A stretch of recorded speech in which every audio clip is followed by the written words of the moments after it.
কি অশ্লীল কথা বলেছে শেখ হাসিনা সরারদির ময়দানে, আমার মনে আছে। কত কিছু নিয়ে বলেছে, বলে আবার নিচে যারা বসে আছে আওয়ামী লীগের নেতাদের, কি আপনারা মিটমিট করে হাসেন কেন? মানে একটা বাজে কথা বলছে দেশনেত্রী বেগম জিয়া সম্পর্কে, অশ্লীল কথা বলছে, আবার উস্কাচ্ছে নেতাদেরকে।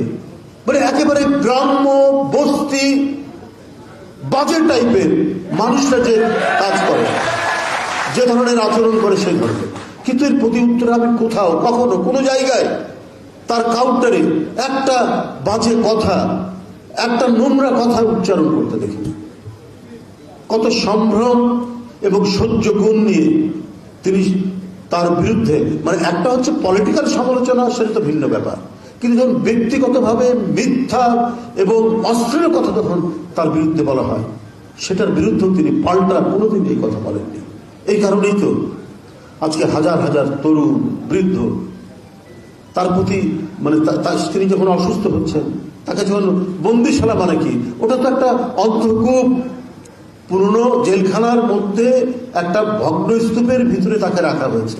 ওটা তো একটা কবরখানা ছিল, ওটা তো একটা কবর যেখানে তাকে বন্দি করে রাখা হয়েছে।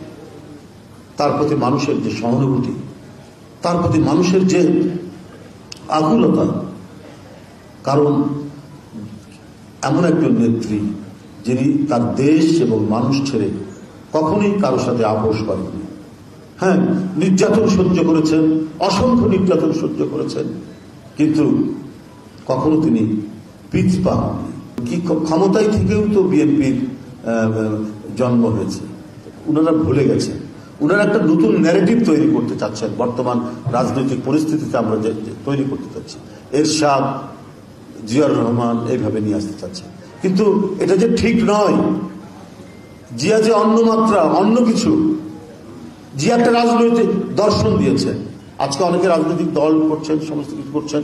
আমি কালকে নতুন যারা দল করেছেন তাদের ওখানে উপস্থিত ছিলাম, অনেক ভালো ভালো কথা তারা বলেছে রাষ্ট্র সম্পর্কে, এ সম্পর্কে, কিন্তু একটা পলিটিক্যাল ফিলোসফি কিন্তু আমি পাইনি।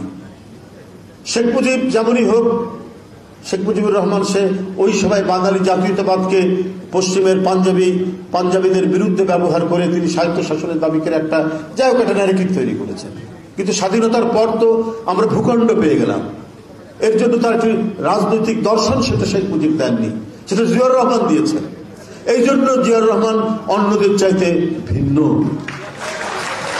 বাংলাদেশি জাতীয়তাবাদ।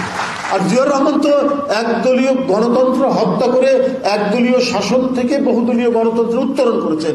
এইটা তো যে কোনো একজন গণতন্ত্রী মানুষকে করতে হতো, সেই কাজটা জিয়াউর রহমান করেছেন। জিয়াউর রহমান তো কোনো গণতান্ত্রিক শাসন ব্যবস্থা বা গণতান্ত্রিক শাসক তাকে উৎখাত করে ক্ষমতায় আসেননি। গণতন্ত্রকে হত্যা করেছে তো শেখ মুজিব তার বাকশাল করে। তাহলে বহুদলীয় গণতন্ত্রের জন্ম দিতে হবে, সেই জন্মই দিয়েছেন জিয়াউর রহমান।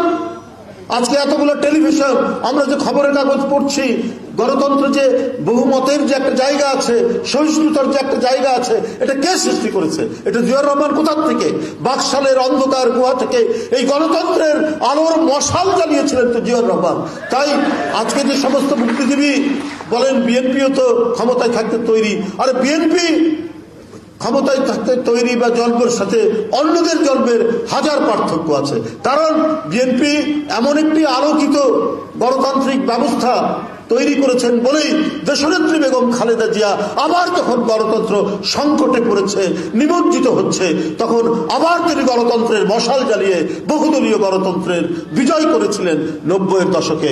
এবং এই 2024 পর্যন্ত যে প্রেরণায় আমরা রাস্তায় নেমেছি, জেল খেটেছি, দিনের পর দিন রিমান্ডে গেছি। সোহেল যে কথা বলেছে, আমাদের প্রধান অতিথি যেভাবে নির্যাতন ভোগ করেছেন, মানে দিনের আলো বা রাতের আলো, রাতের অন্ধকার বোঝা যায়নি।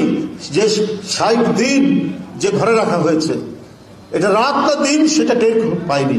যে এত যে নির্যাতন নিপীড়ন, এটা কিসের, কার প্রেরণায়? দেশনেত্রী বেগম খালেদা জিয়ার প্রেরণায়। যাই হোক, আমি আর বক্তব্য দীর্ঘায়িত করতে চাই না।